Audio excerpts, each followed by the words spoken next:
What is up guys, Andy Forrestine Runner here, and today we're going to be talking about how you guys can run stronger race performances. Today I want to share with you some of my tips and tricks that I've picked up across the few years that I have been running, in particular throughout 2019, to help me produce some consistent and strong running performances, and how you guys might be able to implement some of what I'm about to say into your rest of your 2019 racing year calendar.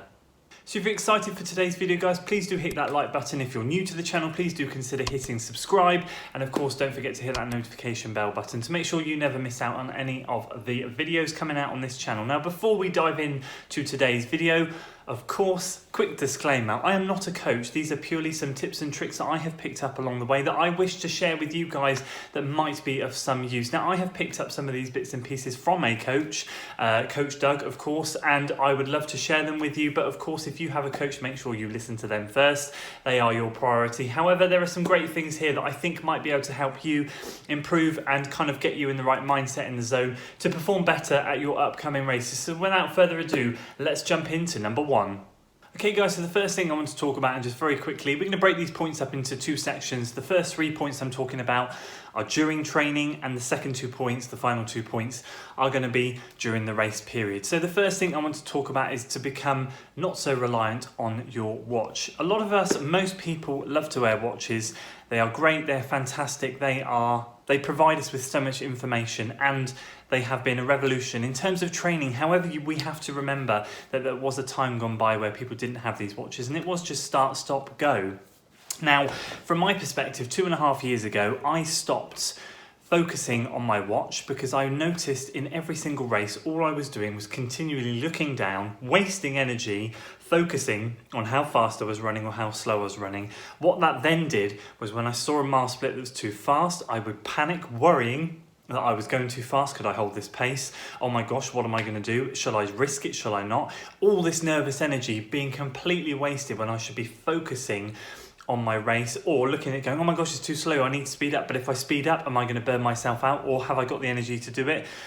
And we have to understand that all these thought processes, they're irrelevant. They should not be going through our head when we're racing. What we should be doing is thinking, we've done the training, let's have some fun.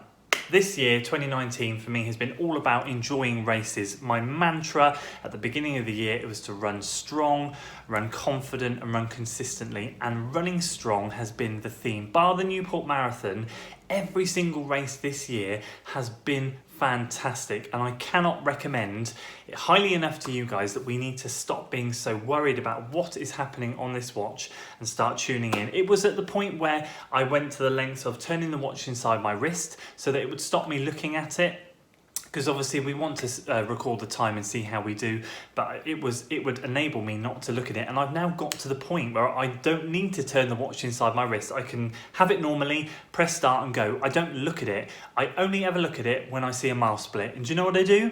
When a mile split flashes up and I go, oh, okay, I don't think that's too fast, that's too slow. I might go, oh, that's good. But it doesn't make me change anything. My racing strategy does not change. I roll with it, because what I'm allowing myself to do is tune in my mind to my body and allow my body to dictate how I'm feeling and how I'm running, not allowing my watch to dictate it. And that then leads into training. When you're running intervals, if you can, set your workouts up on your watch like I do, so that all you have to do is click start and then your watch does your beep. So if you're setting up intervals or if you're setting up mile repeats, set it all up on there so that you don't have to look at it, so you don't have to worry. You just go on the beep and stop on the beep, and then you're not focusing on hitting lap and having that temptation to be looking how fast am I running, all of that stuff. So for me guys, that is the first thing. If you can start to wean yourself a little bit away from your watch, that would be great. The second thing I want to talk about is, of course, learning to run race pace, or practicing race pacing in training. You hear this a lot in a lot of videos, and yes, this is a common one, but yes, I swear by this. So this is something that you can do, whether that be a time trial, whether that be workouts, whatever it might be. I tend to do mine via workouts because I don't tend to do many time trials. However, I do know a lot of people do time trials, and that's their preferred method of working out where they're at in their training cycle, and I think that's a great method too. I just prefer to get up there and get on the grind with some maybe kilometre repeats, mile repeats, because I have learned over the years to work out what my race pace is going to be based on what my kilometre repeats might be or what my mile splits might be, depending on whether I'm doing it on the road or the trail. So in terms of practicing race pace, that leads off from the first point, which I was talking about, where you're not focusing on your watch, because the second you start focusing on your watch and you start tuning into your mind and your body and then practice that race pace, is the second you start to work out, okay, this is how my body feels at race pace. And this is all about the mind-body connection, working out, is my body comfortable at this pace? Am I comfortably uncomfortable? Can I hold this? And that's what you're trying to work out doing these practice race simulation sessions, as I said, whether it's a time trial or workouts. So ultimately, when I'm in the peak of, let's say, half marathon training, 10K training, or of course marathon training, I'm doing specific workouts. With 10K training, it might be kilometre repeats. With half marathon training, it tends to be maybe 3x2 mile is a good standout workout for me, where I can really gauge and dictate where I'm at with my half marathon pace. And then of course marathon training was something along the lines of 3x20 minute repeats, which we were doing at Newport. That was all helping me gauge where I was at in terms of my pacing. Now, we won't talk so much about the marathon because I'm going to excuse myself from that one. That was a little bit dicey, but the shorter distance stuff where I've really excelled, the half marathon and 10K, that's something, a knowledge I've built up over the last couple of years to work out whether I'm doing it on concrete or trails, as I said, how I end up pacing them, what my pace is, how it feels, and thinking if I can hold that. Then from there, I can then push into a race being a lot more confident, knowing that I can run 6, 7, 8 kilometers at this pace, and all I have to do is run the final 2.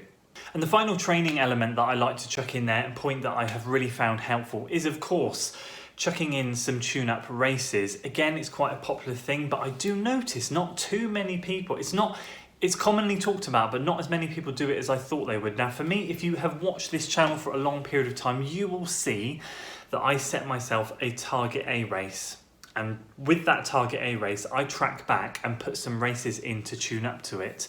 So with my marathon in April, I had the 10K in January, I had the half marathon in March, I had the 20 miler at the end of March, and then the marathon in April. Last year, when I was doing half marathons, I had 10K tune-ups for those and some shorter distance races. And for me, tune-up races allow me to put myself into that racing environment. So what I'm doing is I'm taking the first 2 elements that I've talked about today in the video, which is not running based on the watch, which is practicing the race pace and learning how my body feels, and putting it into practice. But putting it into practice with less pressure, not with the whole big A race, goal race pressure that I might have over my head, thinking, right, I want to do really well today. I want to smash my PB, I want to run as best as I can, and all of those things that go through our heads. The tune-up race is for us to go, right, test time. This is where we see where we're at. If this goes Pete Tong, if this goes wrong, doesn't matter. It doesn't matter today. This is about experimenting and finding out, because what this race for me will do today is to tell me whether I'm on track, whether I can push it a bit more, or whether I need to ease back, or whether I need to change my training. It can give you so many answers. I always find during tune-up races that I come out realizing something completely different to what I thought I would. I'm either like way fitter than I thought I was, or I'm absolutely nowhere near where I thought I was. So for me, definitely tune-up races is putting the first 2 pieces of the jigsaw puzzle that we've talked about already, implementing there, and then that, guys, is the 3 things that I like to do during training, which have helped me produce some stronger race performances. Now, onto the race itself. Okay guys, so race day is upon us. We have learned to run and become not so reliant on the watch, connected that mind and body and learned to run by feel. We have practiced the race pacing in our workouts, and we've done some tune-up races. We're ready for the day. So now, moving on, the first thing that I always do on race day, and the first point that I want to share with you that for me has been revolutionary, is the warm-up and the cool-down. Those 2 things, okay, honestly, have been the best thing that I have regimentally implemented into my training. Now, I used to be really flaky with this. I used to sometimes warm up, sometimes not. My mindset was, I'm wasting energy. I don't want to waste energy. I've carved up, I've rested. I now want to hit race day fresh as I can. Why would I go and run a little bit before? Because ultimately I'm just wasting some of my fuel and I'm going to get tired. No, absolute rubbish. That was my mindset.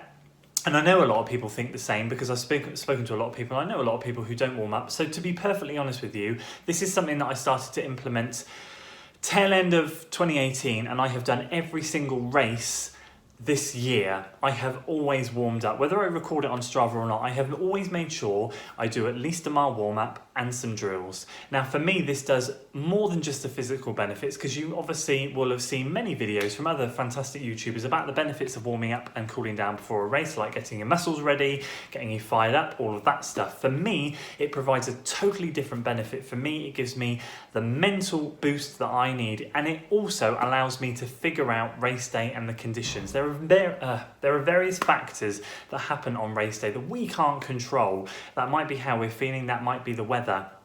So during that day, during that 1 mile, I can go out there and go, this is quite warm today, or this is a bit cold today. It might change what I need to wear, so I might get some extra clothes out of my bag, or I might take less clothes off if I'm running with a long sleeve layer. So first of all, we can check out the weather, we can check out how we're feeling, but secondly, it allows me to mentally dial in and go, I'm feeling it today. Yeah, do you know what? The legs have got it. Or I can go out there and go, the legs are feeling really heavy today. This is not going to be a good day. But what that does straight away is, if I'm not feeling great, it means I don't bolt off the line. It means I run consistently and strong, because I'm a little bit conservative, because I know that my legs aren't going to handle the fast pace that I want to push, rather than being completely blasé, going out there and falling off the wagon halfway through. Ultimately, on the flip side, I can go out there and go, yeah, do you know what? My legs feel okay today. We're going to risk it for a biscuit, and we're going to go hard or go home, as Mo Farah would say. So it allows me to fathom out where I am in how I'm feeling, and of course the weather, and give me the edge as to how I start off my race.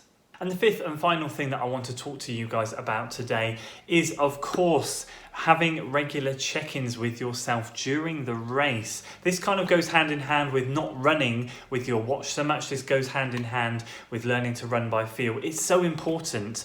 Again, the people that are dictated by their watch end up completely ignoring how they feel in themselves, and end up either blowing up or not running hard enough because they're just focusing on running a set pace. So actually, if we have regular check-ins with ourselves, in which I do a couple of times a mile, I try and do it methodically in my head. I do it on the beep, I do it on the first mile, and thereafter I do it in between, probably, I don't know, because I'm not looking at my watch, maybe every half mile. I'm just doing a check-in, so I get to certain points in the course and go, right, how am I feeling? What's my breathing? How's my form? And how are other people looking around me? Because if I'm in race mode, I want to be listening to their breathing, see how hard they're working. I want to be seeing how hard I'm working, try and get confidence from the fact that I'm under control, feeling good, and maybe someone else around me is working really hard. And you know damn well that during that race, they're going to fall off the wagon. So as you saw in my Gloucester 10K video, I started maybe 10th or 11th. And I chiseled away up to 6th, because I just very slowly passed people because I could hear them working hard, and I was keeping myself in control, my breathing good and my form good, or trying to keep my form good, and overall mentally making sure that everything was singing off the same hymn sheet. I cannot emphasize it enough. If you're going to work hard on not running so much with your watch and learn to run with your body, then you're going to need to be prepared to mentally check in with yourself during the race to make sure everything is going okay. Otherwise, everything could come undone and you could have a disastrous result. So it's just about making sure you feel good in yourself, how you're feeling, how long is there to go. Can I hold this pace? Of course I can hold this pace. I've run these workouts in my training. I know that I can hold this pace, and I was feeling good this morning in my warm-up, so I'm going to absolutely nail it today. I'm going to be calm, I'm going to be composed, I'm going to take my time, and I'm going to run a strong race. So that, guys, is the fifth and final thing that I want to talk about. So there we go, guys. Those are my 5 tips for me to share with you about how to run a stronger race. I hope you've enjoyed them today, and I hope you've learned something. Would love to hear your tips if you have any, and things that you swear by that you go through during your race. And of course, if you haven't already, please do hit that like button. Do hit subscribe if you're new, and share it with your friends if you will be good enough. That's it from me today, and I will see you next time. Until then.